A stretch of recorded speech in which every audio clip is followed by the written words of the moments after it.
नमस्कार दोस्तों।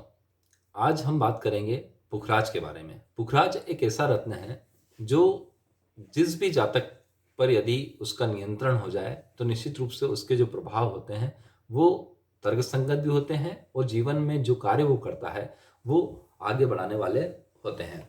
गुरु एक ऐसी परंपरा का कुंडली में निर्वहन करता है जो हमारे करियर से जुड़ी हुई होती है, जो हमारे विवाह से जुड़ी हुई होती है और जो हमारे हर छोटे बड़े कार्य को प्रगति की ओर ले जाने के लिए प्रयासरत रहती है। इसका जो रत्न है, गुरु ग्रह का जो रत्न है वो है पुखराज। पुखराज के बारे में आज 5 जानकारियां मैं आपको बताऊंगा कि वो किस तरह से जातक की कुंडली को प्रभावित करता है। पुखराज जो होता है वो दैविक रत्न है। दैविक रत्न यानी वो जातक की कुंडली में जो परिवर्तन होता है उसे लाने में सहायक होता है। ऐसा मानिए कि यदि किसी जातक की कुंडली में चतुर्थ भाव में गुरु विद्यमान है, गुरु बैठा हुआ है और वहीं राहु का प्रभाव भी उसकी कुंडली में है, तो दो चीजें उस जातक के साथ घटित होंगी। पहला, राहु जो भी कार्य कराएगा उस जातक से वो नकारात्मकता वाले होंगे। गुरु उससे पलटने का प्रयास करेगा, वो सकारात्मकता की ओर ले जाएगा। पर कई बार होता ऐसा है कि जब हम सही और गलत का अंतर नहीं समझ पाते तो हमें थोड़ा सा रुकना चाहिए। उसके बाद हमें जो रिजल्ट मिलते हैं वो कहीं ना कहीं हमारे जीवन को प्रभावित करते हैं। अब इसमें रुकने से आशय मेरा ये है कि यहाँ पर रत्न की जो आवश्यकता है वो महसूस होनी चाहिए। रत्न कभी भी बिना किसी जांच परख के नहीं पहना चाहिए और निश्चित रूप से जो बालक होते हैं, जो बच्चे होते हैं, जो 15 साल से कम आयु के होते हैं, उन्हें भी रत्न बहुत ही सोच समझ के पहनाना चाहिए। क्योंकि हम ऐसा मानते हैं या मेरा ही ऐसा मानना है कि बच्चे को विकसित होना चाहिए, उसकी रेखाओं को विकसित होना चाहिए, उसके भाग्य को विकसित होना चाहिए और वो भाग्य किसी भी रत्न से नहीं बनता, वो केवल कर्म से बनता है। रत्न एक उसमें मित्रतावश हम किसी भी जातक के लिए बता सकते हैं कि वो क्या पहने।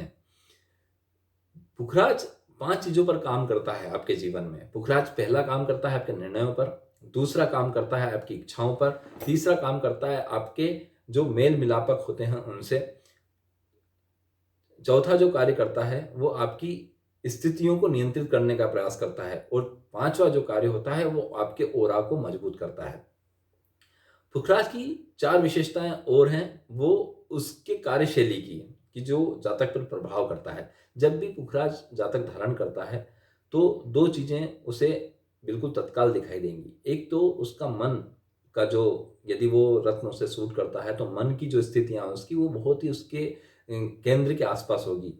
वो जो निर्णय लेगा वो सोच समझ कर लेगा, जो कार्य करेगा उसमें भी उसकी स्थितियां बलवान होगी। दूसरा, माता के प्रति उसका जो स्नेह है वो हमेशा बना रहेगा।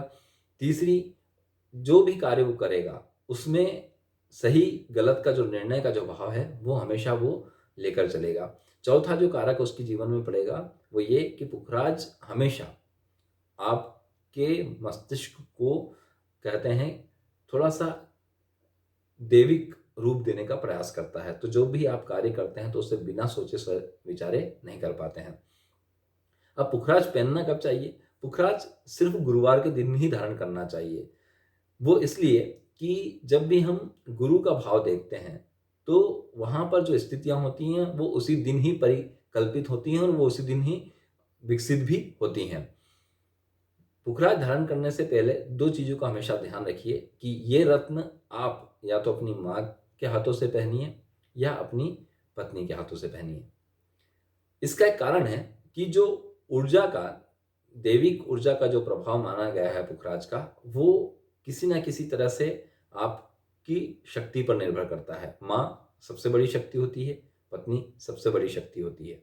इसलिए दोनों की जो युति होती है, दोनों का जो प्रभाव आप पर होता है वो गुरु को और प्रबल बनाने का प्रयास करता है। और ऐसे जातक जिनका गुरु प्रबल है उन्हें अपने जीवन में, अपने कार्य क्षेत्र में, अपने कहीं भी बड़ों का सम्मान हमेशा करना चाहिए। ऐसे जातक जो बड़ों का सम्मान करते हैं उन पर गुरु की जो स्थितियां हैं वो बहुत ही सटीक होती हैं, बहुत ही कह सकते हैं कि प्रभाव देने वाली होती हैं। एक सबसे बड़ी स्थिति पुखराज पहनने के बाद जो होती है वो मैं बताना चाहता हूँ कि पुखराज जब भी धारण करें तो उसे पंचद्रव्य से जरूर शुद्ध करें। उससे दो चीजें होती हैं। जब भी हम रत्न किसी से लेते हैं तो रत्न की जो शक्तियां होती हैं वो एक जगह इकट्ठा नहीं होती हैं, है ना। हम जानते हैं कि इन चीजों को बहुत से लोग मानते हैं कि एनर्जी का जो कार्य होता है, जो ऊर्जा का जो कार्य होता है, जो ग्रहों की जो ऊर्जा होती है, जो समेट कर हमारे इन रत्नों के द्वारा हमारे शरीर में आती है, उससे बहुत सारी चीजें केंद्रित होती हैं।